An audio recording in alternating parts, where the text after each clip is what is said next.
And we are recording. So excited to see everybody tonight. Thank you again for being here and for just providing thoughts for our discussion.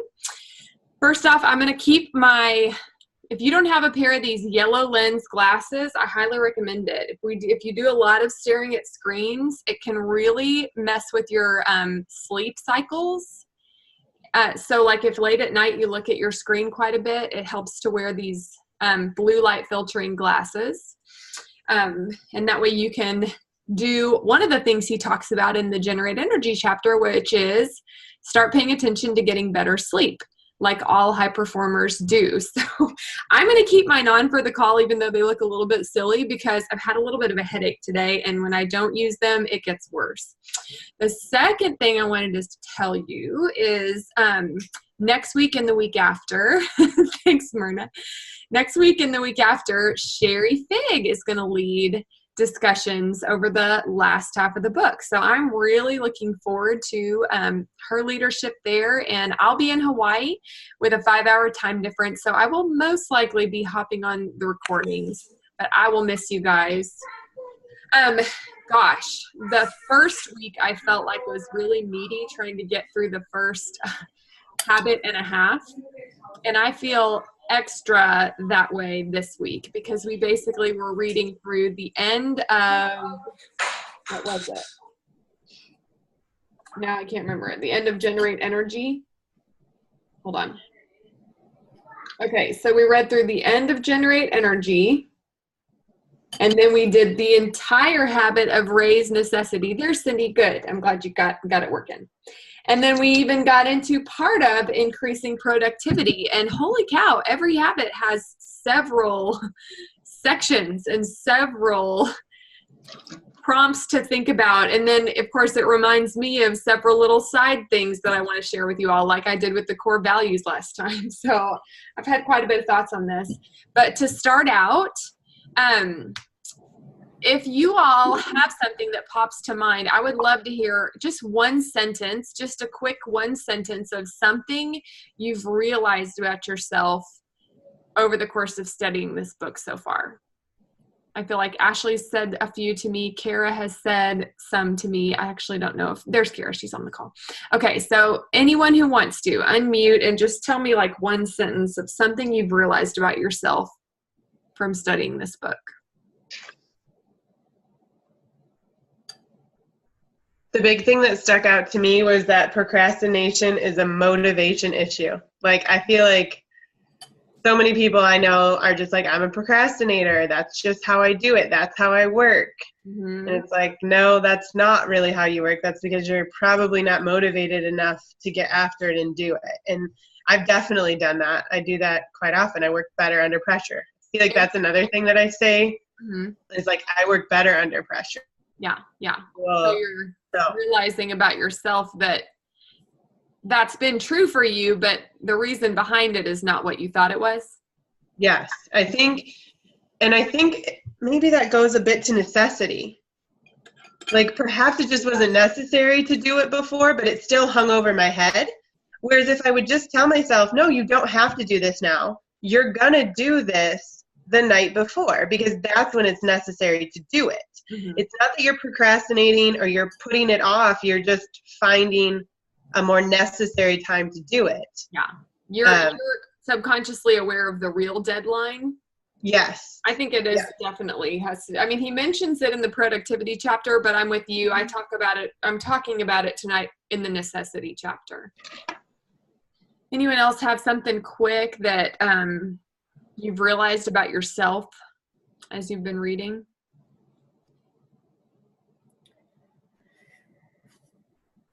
It's okay. Thing he said about falling out of high performance by trying to meet other people's demands. Mm-hmm. And so that a lot of what he talked about, like doing the busy work, that is something that I am really, have been really guilty of. And I think I'm so busy and I'm working so hard and I'm not seeing any fruit. And it's because I'm busy doing the wrong things.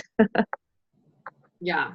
I wrote down a few quotes about that. Recognize when busy work doesn't contribute to your life's work and keep going back to those core values. Nothing is less productive than making more efficient activities that shouldn't be done at all. Yeah. Thanks for sharing. So one thing I recognized about myself within just the intro chapter and the first chapter was that I didn't have clarity. And that's why it felt so life-sucking to sit down and work my business, because I didn't have clarity about what I really, truly wanted. That's something I noticed. Okay, so I feel like there were several things that are going to be uniquely convicting to different people in this second 100 pages. And so we don't have a ton more to say about the Generate Energy chapter because we did start that one last time, but he spent a significant amount of time talking about the importance of taking care of your body. So I'll start off with a reminder. We did touch on this last week, but one reminder is that just like everyone else, high performers experience negative emotions. It's just that they cope with them better. And perhaps even more importantly, they consciously direct their thoughts and behaviors to generating positive emotion. So I think we talked a little bit about that question, like how would my best self handle this situation? Or what's a situation that could arise today and how would my best self handle it? Like I had a moment today where my son like head-butted me in the pelvic area and I'm pregnant and it really hurt. And in that moment, I was like, I felt like, okay, I'm one headbutt in the vag away from losing my marbles and this day going to pot.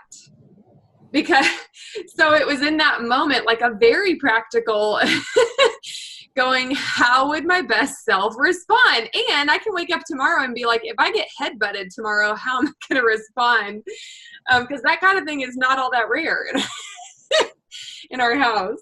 Okay, but we talked about that last week, so let's move on. Energy, he says, energy isn't just about positive emotions, although they are huge. A vital part of being able to generate more energy in our life is nutrition, sleep, and exercise. So that resounded with me, but in an affirming way. And I'm wondering how many of you it resounded with in a convicting way, because I am very, I'm very like protective of my exercise time and of my nutrition and of my sleep. The sleep is the area where I'm convicted more. But like I said, I'm wearing my glasses. I'm not going to let this call disrupt my sleep tonight.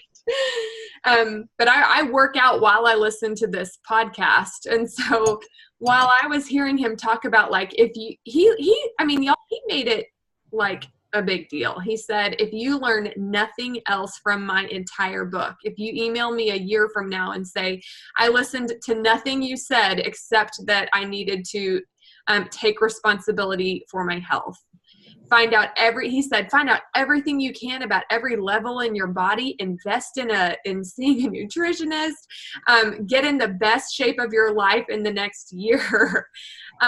Like he was very serious about that. And what interested me is I think a lot of us think that if we focus on that, it's going to steal productivity from other areas. Does anybody like not devote time to better nutrition, moving your body, more sleep, because you feel like, well, I need to be productive. I don't have time to spend on that. Does anyone? Yeah, I see that, Marie. Hard because you gained so much weight because your family needed me.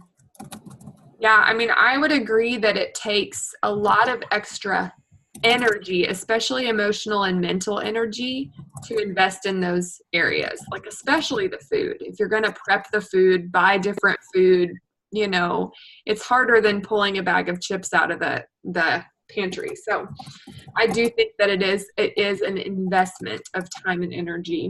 But what is interesting about what he says is it buys back productivity.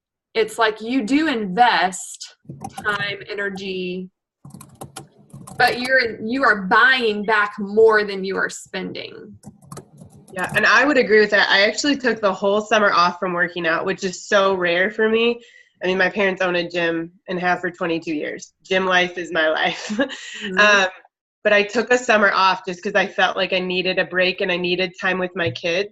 Mm-hmm. But now that I've gotten back into it, it's crazy how much more productive I am when I go to the gym. Because I do it first thing in the morning and my day is just off and it's running and I'm more focused with my time. I know that if I go to the gym, that means I've got about 30 less minutes at work. So it just means I have to be more focused when I'm at work, and I'm still getting everything done that I was getting done before, but I'm also working out. Well, there is like huge science behind the tension release that happens when we move our body physically. And we'll talk about that too. But did any of you notice, just side note on that, did any of you notice how condemnatory he was about the first thing you do in the day being answering emails? That really stuck out to me. I don't do that. I'm adamant about not doing that. And several times in conversations with my husband, when we're trying to find me more Plexus time, he's like, why don't you get up before the kids and answer some emails then? And I'm always like, no. And Brendan really confirmed for me, it starts your day off in a reactionary tone instead of intentional. Reactionary tone, and starts you off unfocused. You're thinking about several different issues instead of focused on the most important one. So that was interesting. So I love what you said, Ashley. We'll get to that more later, but I love what you said about starting your day with physical movement has like upped your productivity. Yes, hugely. So we won't just delve too far into exercise, but I think that for some of you that might be very convicting. That might be, and Brendan literally said, if you learn nothing else from this book, learn to start taking better care of your body, and that's a huge area to generate energy. And I think he said, like when you don't physically feel good, that's like the biggest reason why you're not going to perform well. So I think it's huge. So real quick, we touched on this a little bit last time. He talked about the importance of transitions, like as you're transitioning from home to work and then from activity to activity at work, that there is something very key about transitioning well. And so I remember we talked about like, okay, so like scoot your chair back, shake it out, take some breaths, repeat the word release. But this whole focus on movement really got me thinking it's more than that. Like he actually, here's what he recommended when you're transitioning. He said every time he sits down, every time his butt hits a chair, it's a 50-minute clock. He is so regimented. I'm like, dang, man, how many notifications go off on your phone every day? I don't know that I could do it, but 50-minute sessions of sitting at a time. And at that point, no matter what you're working on, I loved this. No matter what you're working on, stand up, breathe, move your body around, and then set an intention for the next 50 minutes. And I think that's really powerful because we get so tempted to just power through. But if you were every 50 minutes to go, okay, what is my intention for the next 50 minutes, you may realize, okay, the last 50 minutes, I wasn't exactly acting in alignment with my core values, or I wasn't exactly very productive. I was just busy. So it gives you an opportunity to reset and refocus. So I thought that was good. And I thought it was significant that he emphasized standing up and actually moving your body. Okay. Here are some reflection questions. The things that tend to cause me the most amount of tension each day are, and how would my best self respond? So we discussed that one last week. That one's practically helped me a lot already. The next reflection questions. Love these. Okay. After you've stood up, shake it out, and you sit down to set an intention for the next 50 minutes that you have, what's the best thing I can focus on right now? Love it. And who needs me on my A game the most right now? That's one of the questions he recommends in the Raising Necessity chapter, but it applies here as we're talking about how to transition well and set intention well. Those questions serve as a quick gut check to examine what deserves priority and just to remind yourself what your A game truly looks like. Am I on my A game right now? What would it truly look like? They do, and it forces you to think outside of yourself and about others, and forces you to focus on real deadlines in the present moment. Like, I can't tell you how many times I have found myself sitting down and going, okay, prepare some notes for the high performance habits call. It's happening tonight. And then I sit down and I'm like, wait a minute, why am I commenting on so-and-so's status right now? Why am I, so it's like a gut check. Like, what is my A game right now? What is the real deadline right now? That's helpful for me. And then I love this reflective question too. How do I want to feel during the activity I am about to dive into? That one, gosh, lots of practical. That's helped me a lot this week, because so often when in my mom life, I'm becoming frazzled or I'm losing patience with just everything that I feel like is expected of me outside of Plexus. And then I come in here for my focused time and I have to do something hard. I have to do something scary. Like, I have to start a conversation with someone who I really, really want on my team. And I've been building that relationship and pouring in, but I haven't like brought up Plexus yet. And today's the day. And that's really hard to do when my energy level is like down here from having done all this other stuff all day. And so that question has helped me out a lot. Where did it go? How do I want to feel during the activity I'm about to dive into? And then generating those emotions and feelings. Okay, so as we talk about that, I want to talk about triggers. It's kind of a buzzword in the culture right now. Triggers. So triggers arise spontaneously all the time throughout our lives. A common time you might have experienced something triggering you would be if something triggered you to feel anger, something triggered you to take offense. It's common to have something trigger grief. Like, sometimes when you've experienced a tragic loss, even like a smell can trigger just overwhelming grief. So I think most of our understanding of triggers is that they're outside of our control, like they're involuntary. They just kind of happen to us.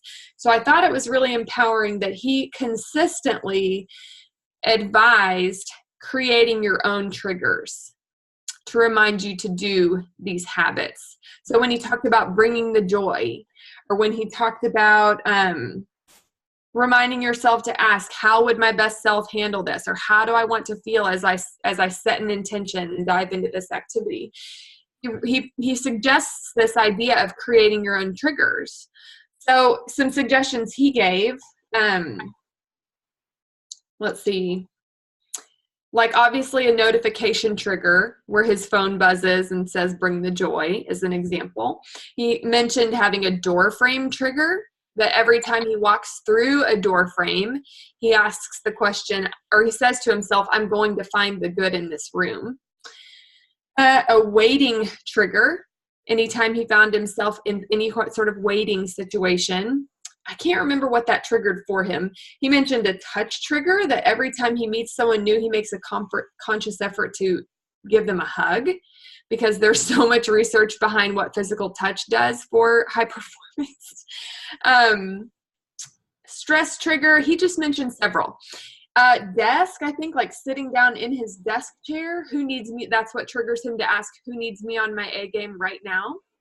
So this is an opportunity for us to take responsibility for the feelings and emotions that we generate, and to create triggers that are positive in our life, rather than always just reacting to triggers that happen to us, taking the responsibility to create triggers for the things we want to see happen. Okay, so I would love to move on, because there are two more habits we want to touch on. Okay, raising necessity. Woo, wow, I felt like this one was eye-opening. And I'm gonna start with saying what Ashley brought up earlier. He says that lack of activity, lack of discipline, and procrastination They are not a matter of personality. They're not a matter of time limits. And it's not something that can be excused by perfectionism. They are an indicator that your why does not truly motivate you. So I asked Kara before we got on the call if I could use an example, because she and I have been talking a lot today about this. And one thing I noticed, not just with Kara, but with kind of a lot of people, was that when a real deadline imposed itself at the end of August, a lot of people were suddenly very active, very disciplined. And it was very easy for them to focus. And so suddenly a why presented itself that was actually motivating. So the question I want to pose to you all is to kind of revisit what it is that you say is your why that's driving you in this business. And it might be very noble, and it might be even true that you want that thing. But is it making your daily IPAs feel non-negotiable?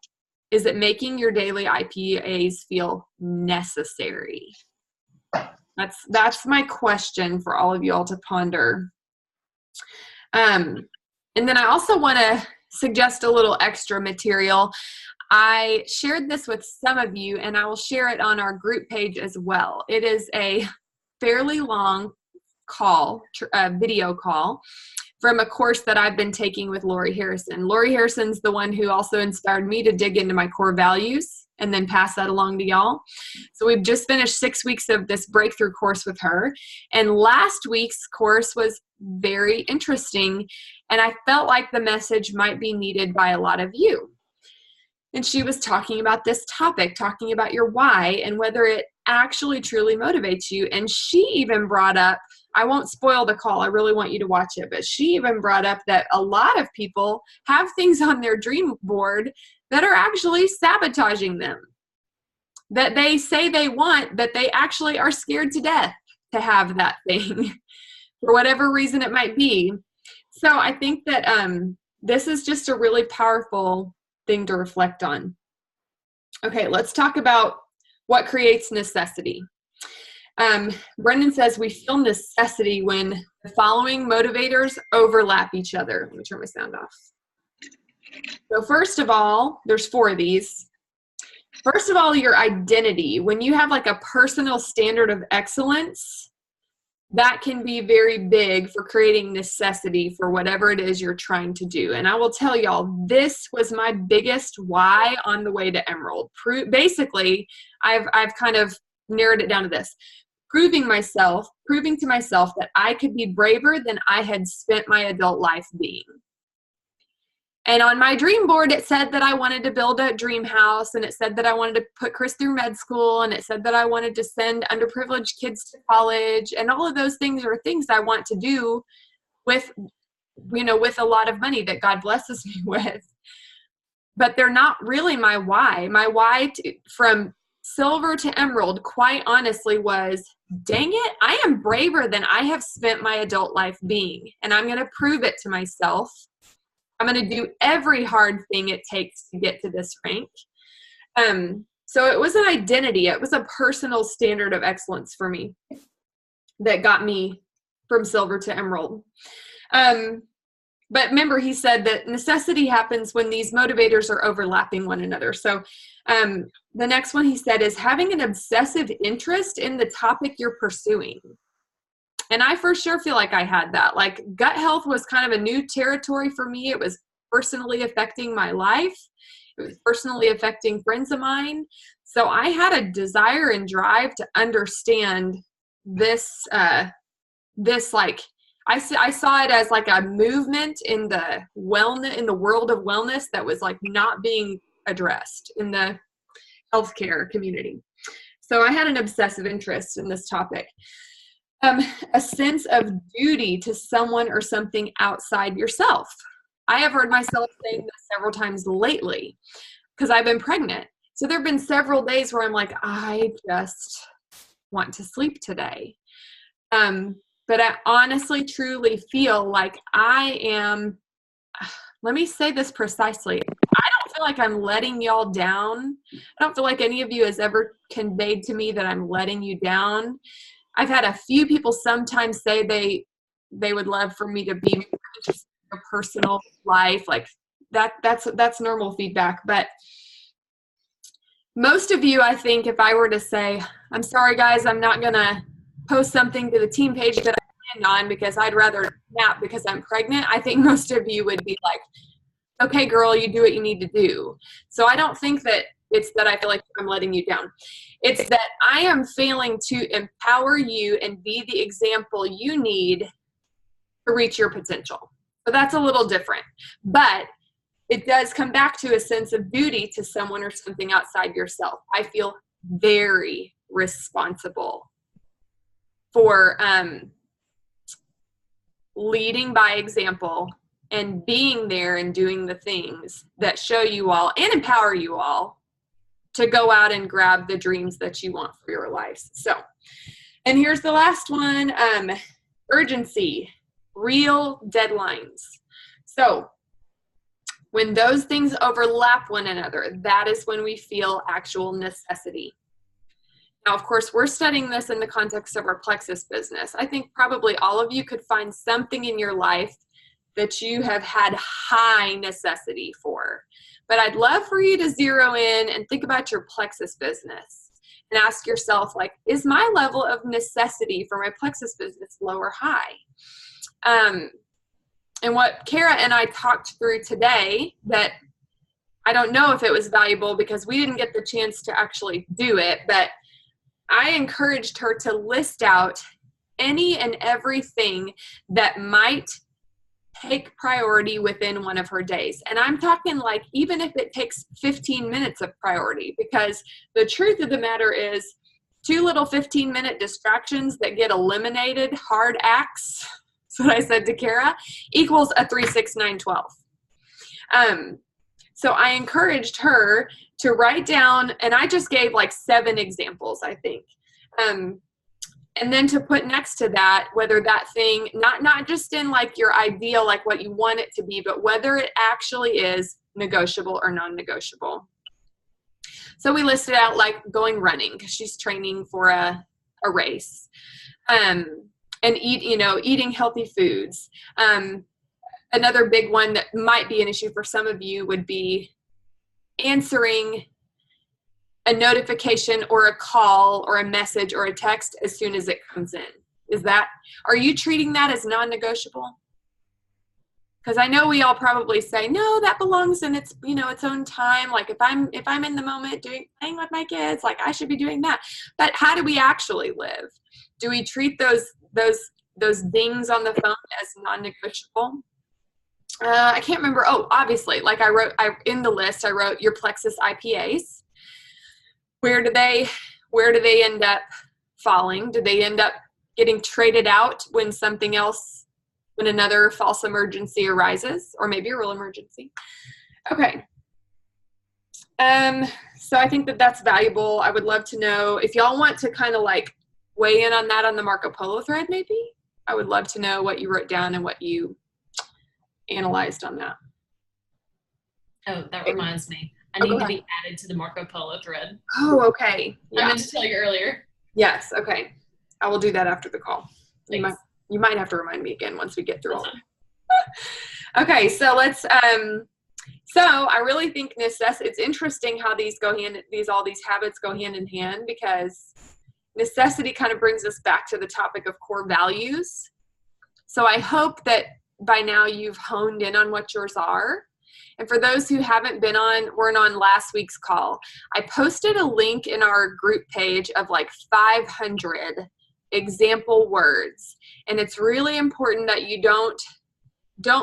first of all, you're narrowing it down to 2 or 3.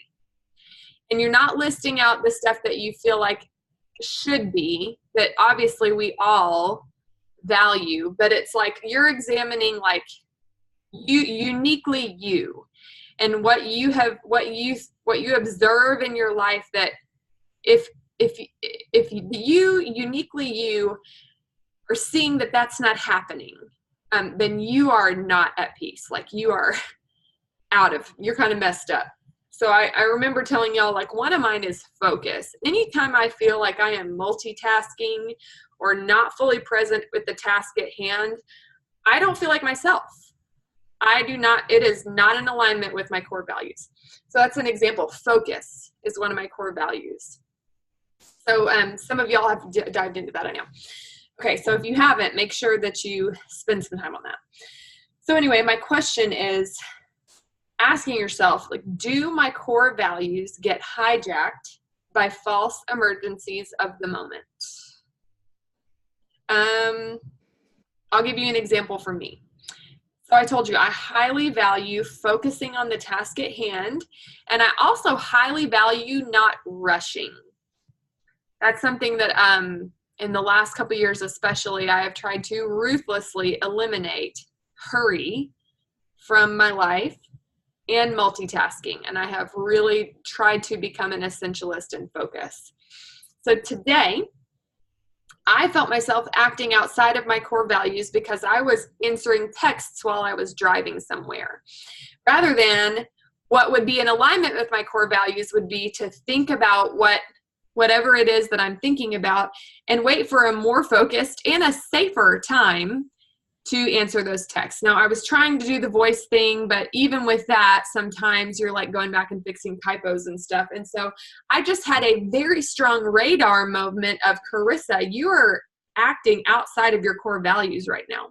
And that was good. Like, it was good that Brandon kind of forced me to reflect on that question, because I really think that, like, it just gives me the opportunity to go, okay, this is an example of a time I'm acting outside of my core values. I don't like this. This isn't who I want to be. I think I said something to you in our conversation, Kara, that was nobody else. What was it? Oh, you're going to find it? What? Give me a little bit more. Okay. It was a long conversation. No. It was about nobody else gets, I bet I can find it. Y'all wait just 2 seconds. Oh, okay, here it is. Let me ask everybody the same question. And I can't find it. Here, I got it.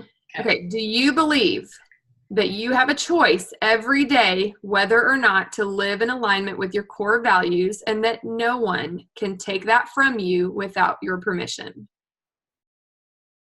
Because I know a lot of us feel like, well, this is who I want to be. This is how I want to live. This is what that looks like practically. But when so-and-so did that, all bets were off. So that's a question I told Kara to write on her mirror, and that's something I think all of us could stand to have somewhere in writing. Do you believe, what did I lose it again? Do you believe that you have a choice every day, every hour of every day, whether or not to live in alignment with your core values, and that no one can take that from you without your permission? So I think that's important, because a lot of other people's agendas get attempted to get forced upon us a lot, and that's why we don't wake up and immediately answer emails, because that starts our day off in a tone of reacting to everybody else's agendas. My core values are not going to be Ashley's core values. Ashley's not going to wake up going, okay, what's Carissa trying to do with her life today? She's thinking about her core values and her life. So I'm going to do the intentional things, and when I have leftover time, I'm gonna react. I'm gonna go into that reaction mode. I'm gonna read some of these comments real quick. I don't like to be rushed either. I like to work fast, but not rush. I need to take a breath, put my heart into each thing. Sometimes I feel slower than most people. Yeah, it's really interesting how he points out that people who stand up, move around, take a break every 50 minutes are so much more productive, even though they're perceived probably in their workplace or perceived by their peers as being what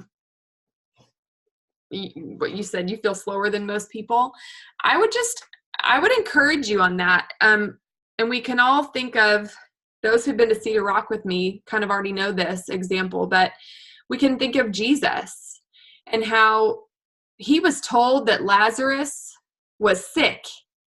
And instead of hurrying to go heal his friend or be with his friend's family, he waited 3 days in the town where he was. Like, he did not rush. He did not allow other people's agendas to change what he was going to do.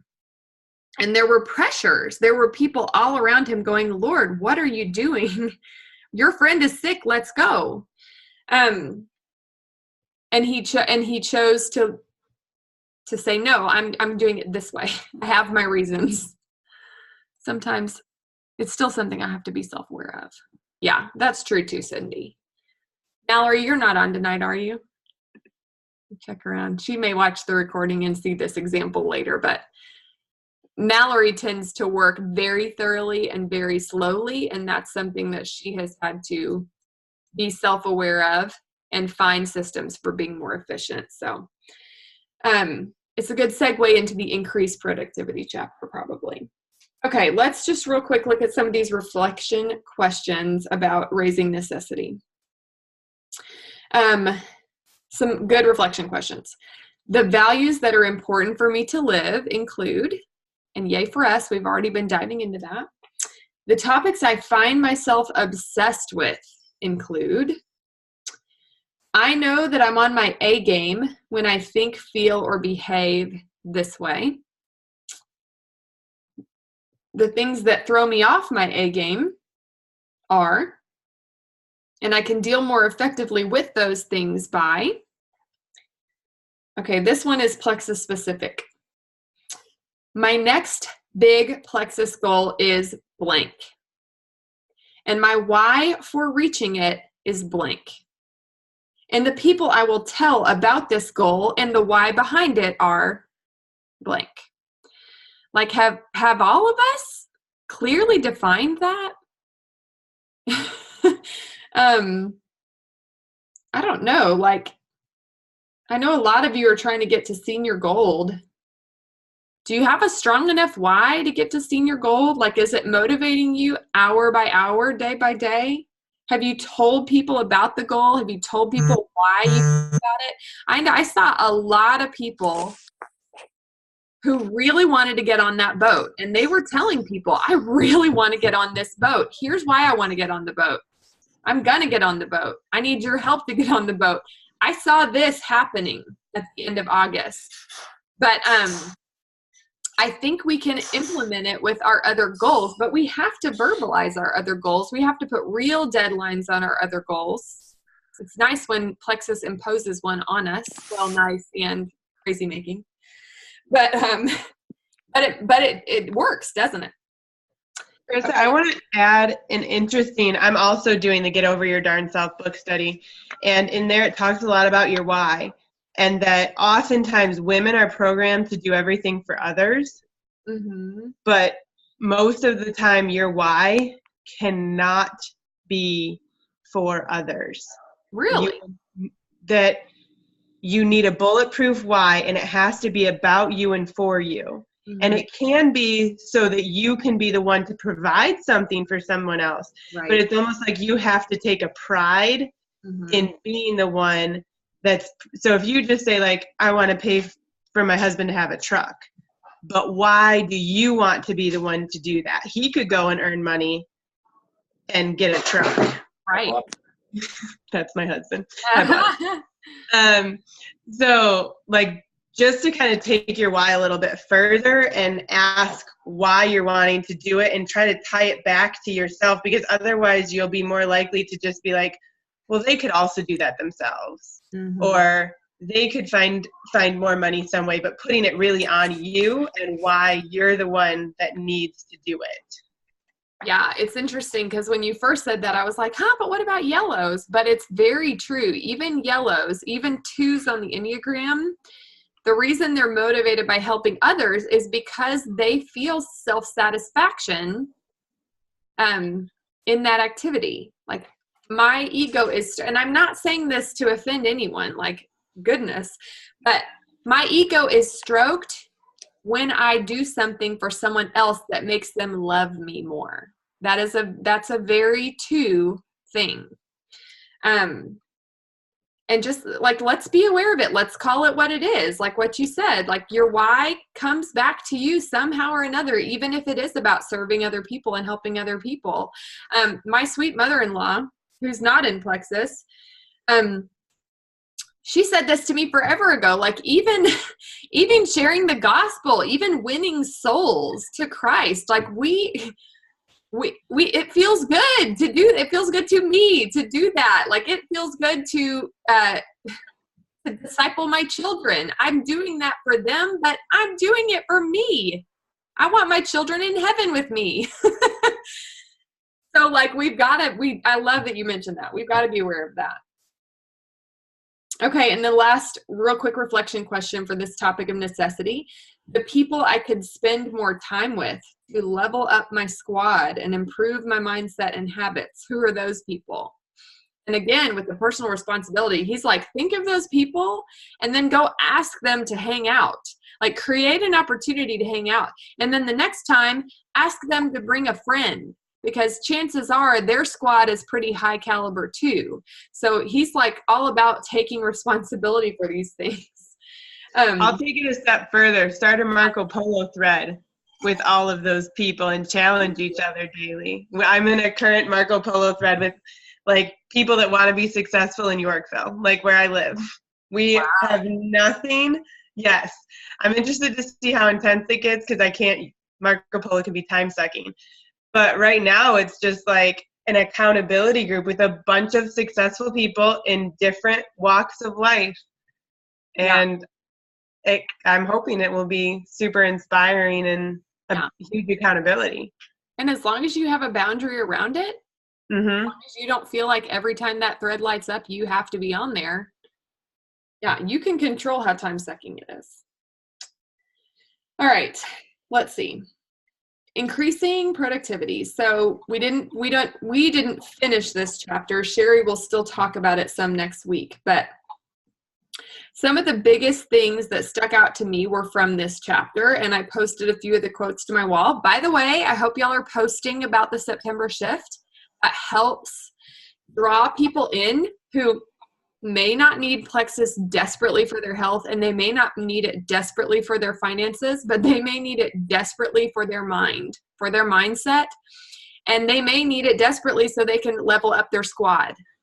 So there are lots of things to be sharing about within what we have to offer. And it's not just the products and it's not just the money. So that's one of the big reasons we encourage you to post about September Shift and what you're learning. Also, because it builds belief in your team. If your team's not doing it this year, but they're seeing like, I'm missing out. Clearly, I'm missing out on something big here. You're more likely to have team members invest in personal growth. FOMO is powerful. Okay, so increasing productivity. He talks a lot about the outputs that matter most to your career. And I mentioned this way back in the beginning, seek clarity, when he said, let's keep the main thing the main thing. That's the main thing. So I feel like in our career, the outputs that matter most are, one, am I adding? And that could also be, am I enrolling? Am I adding customers and ambassadors? Two, am I retaining? And three, am I empowering my team to add and retain? These are the outputs that matter most. These are the outputs that are financially rewarded in our business. So he calls this PQO, and I think it technically stands for prolific quality output, but I like producing quality output. Like I love the term producing, and it's a form of the word productivity. So I'm going to call PQO producing quality output. So one reflection question. Some things I could stop doing so that I can focus on producing quality output are, so let's say you do have 1 hour or 2 hours of protected Plexus time. and you sit down and you shake it out and you release the tension of what was going on before, and you set an intention for the next 2 hours, and you remind yourself, what is quality output in this field? What is quality output in this business that I want to succeed in? Okay, quality output is adding people, retaining people, and empowering my team to add and retain. What are some things I could stop doing so I can focus on that quality output? Well, there's probably a list of about 100. Or at the very least, saving those things for the end and making sure that at the beginning we are doing the activities that bring about that output. Okay, I wrote down several quotes. I'm going to blaze through these. One of the worst feelings in the world is to be incredibly busy but feel that you're not making any progress. I resounded with that one. This one I posted. Real work isn't replying to everyone's false emergencies, shuffling papers, deleting junk emails, posturing to look good, or attending meetings. Real work is producing quality output that matters. Nothing is less productive than making more efficient the activities that shouldn't be done at all. Let's see. Okay. So this is good. The fundamentals of becoming more productive are simple: setting goals and maintaining energy and focus. If you don't have goals and focus and energy, you're dead in the water. So for me, that has meant finding clarity. What actually is my goal? Focus is not a huge problem for me. The energy is. My energy level has been low in this season of life. So that chapter is pretty snippy for me. What is it for you? Do you have a clear goal? Are you focusing? Do you have the energy to rise to the task? Because without those three things, we're dead in the water. All righty. He did spend some time talking about balance. And that's the last big thing I took notes on before we kind of get into the next. So what he suggests about balance, hang on. But it's interesting that a lot of us have a pretty good balance when it comes to personal endeavors, work endeavors, and like sleep. Like it's honestly pretty even. But when we feel like we're out of balance, it's not necessarily because the hours aren't stacking up well balanced. It's actually because like one part of our life feels so energy sucking and feels so intense, and the time we're spending outside of that isn't adequately intense, or it's not tipping the scales. Let me see if I can find how he worded it.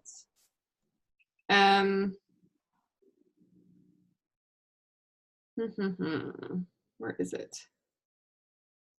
He said something about it being not that we have quantity expectations, but it's a quality issue. Yeah. And he said, like,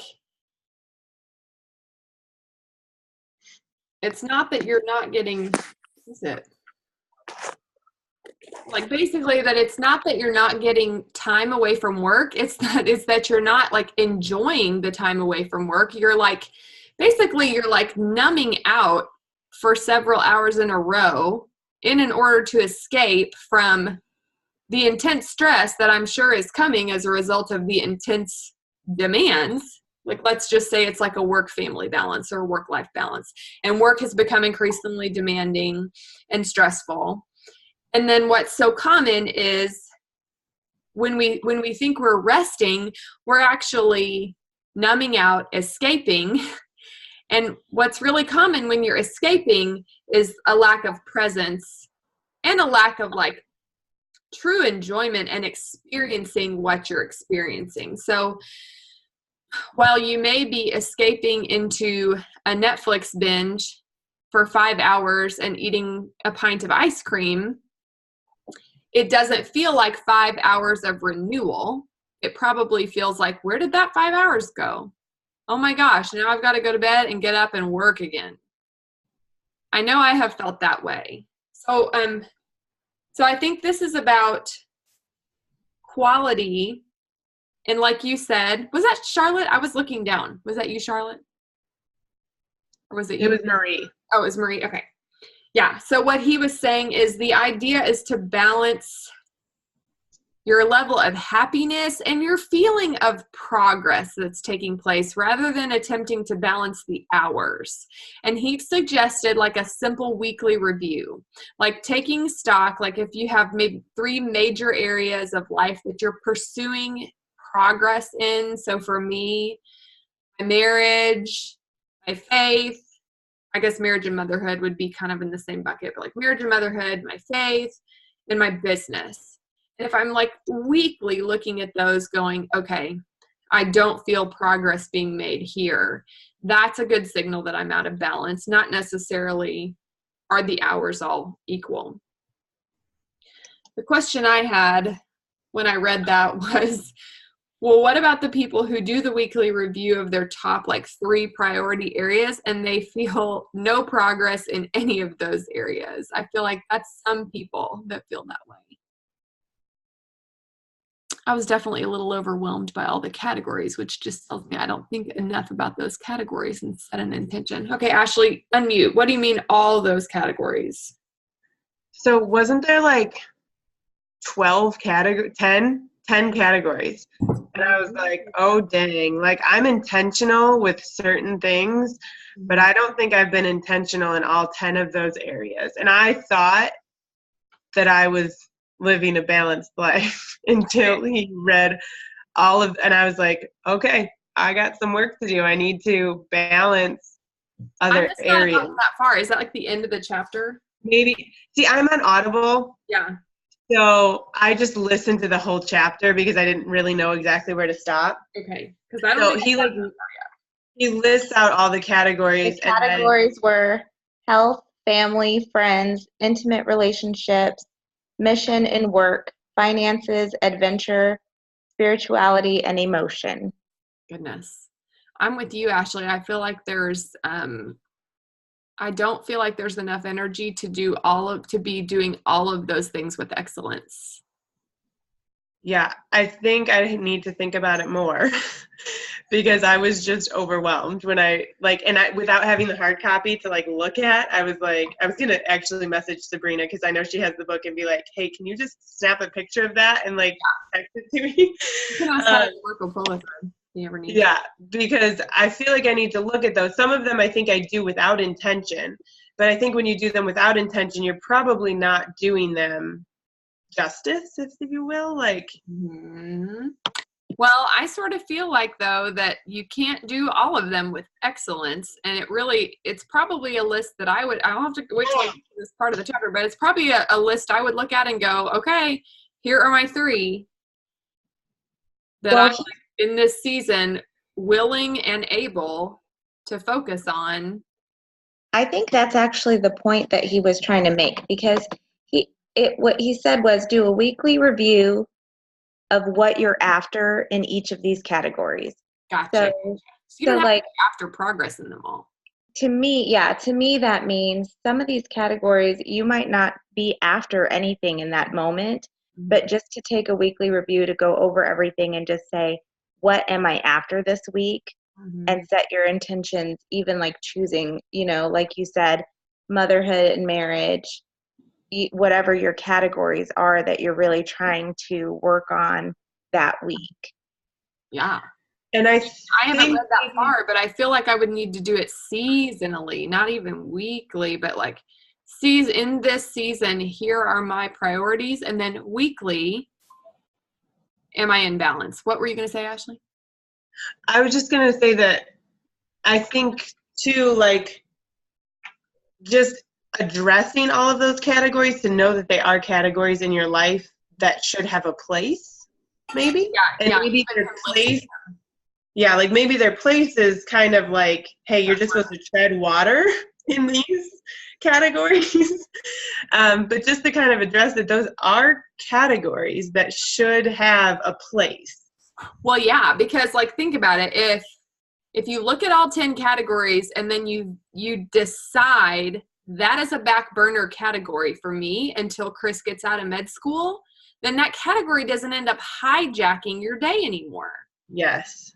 So when somebody texts you and says, don't forget you're supposed to bring the snack to such and such, and you've already decided, oh, actually, that's a back burner category for me right now that doesn't align with my core values.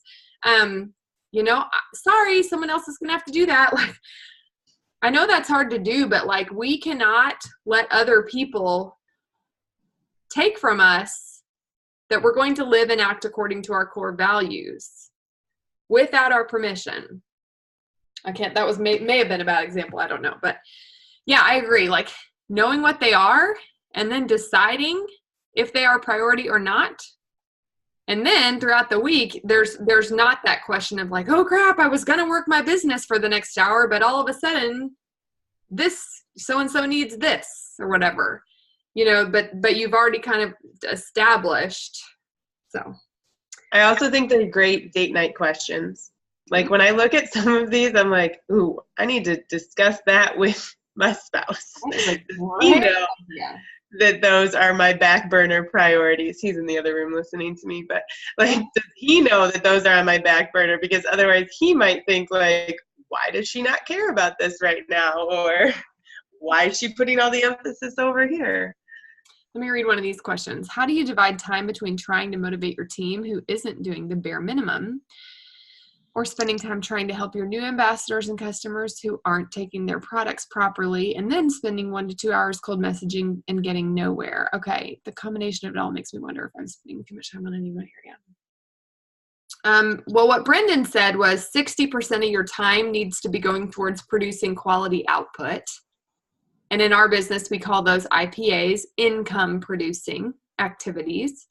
The 60%, and then the 40% is going toward the sort of administrative things. But I want to address something you said, because you're probably not the only one who feels this way.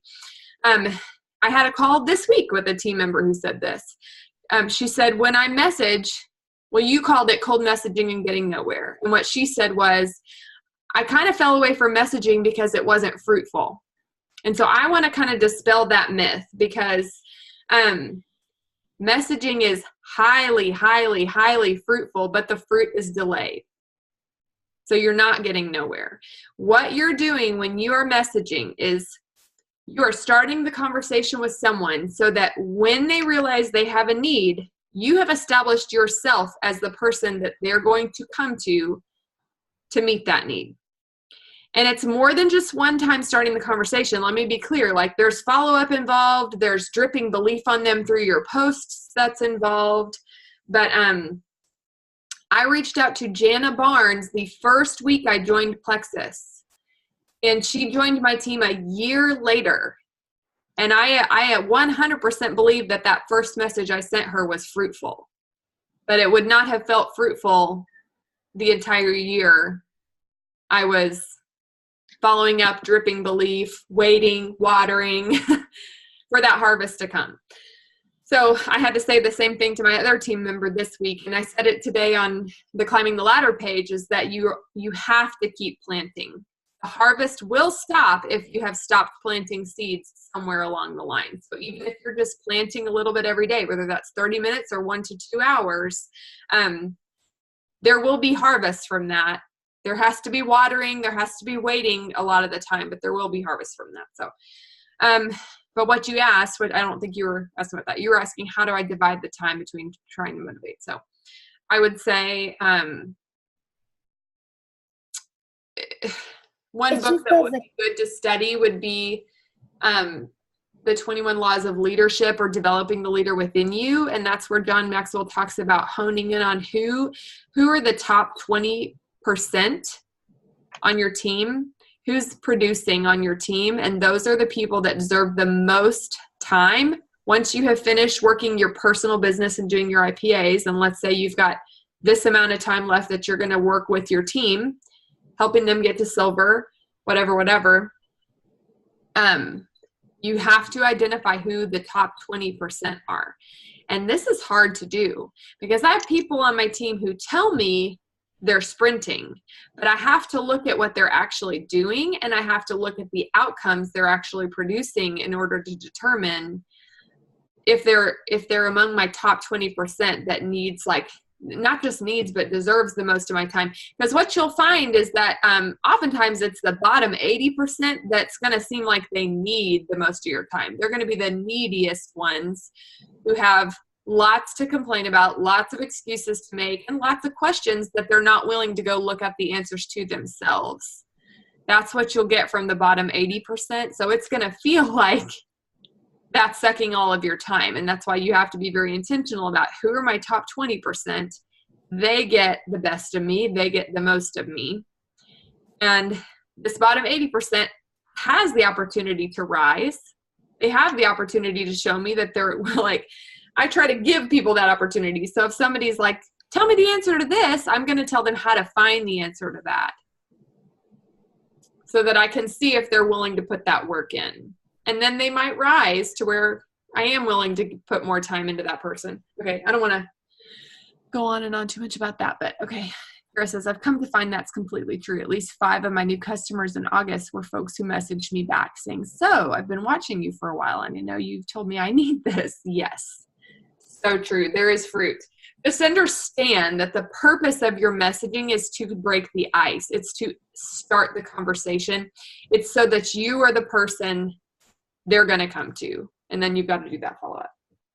Okay, last thing.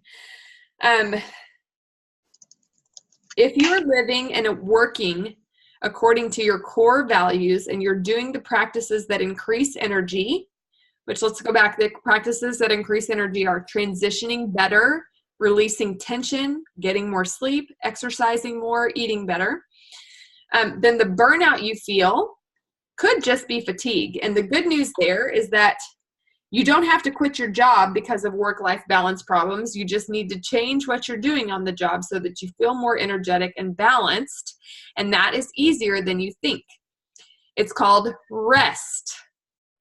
And there is a big difference between resting and quitting. And a lot of people don't know how to rest. They quit because they don't know how to rest. So, resting, taking breaks, learning, oh, this is big, learning to rest preemptively instead of collapsing. So instead of working yourself to the point where you collapse at the end of the night, learning how to preemptively rest. He talks about both intermittent breaks and longer breaks. So he gave the example of that every 50 minutes I get up out of my chair. But then longer breaks, like actually using your vacation time, actually establishing goal-free zones of your life, actually having Sabbaths. Some of us are great at this, and the issue you might struggle with is you need boundaries around your Sabbaths because otherwise they go on and they never stop. But others of us like almost feel guilty resting or having a Sabbath or taking a vacation. So that may be your struggle. That may be where you're convicted. So that's the last thing I wanted to talk about tonight. Because the next thing he launched into was charting your next 5 moves, and that was awesome, but it was a lot, and so we'll save that, I think. I don't see anything else big in the comments, so I'm going to let us sign off. Does anyone have just a final thought you want to share if you didn't get the chance to speak up?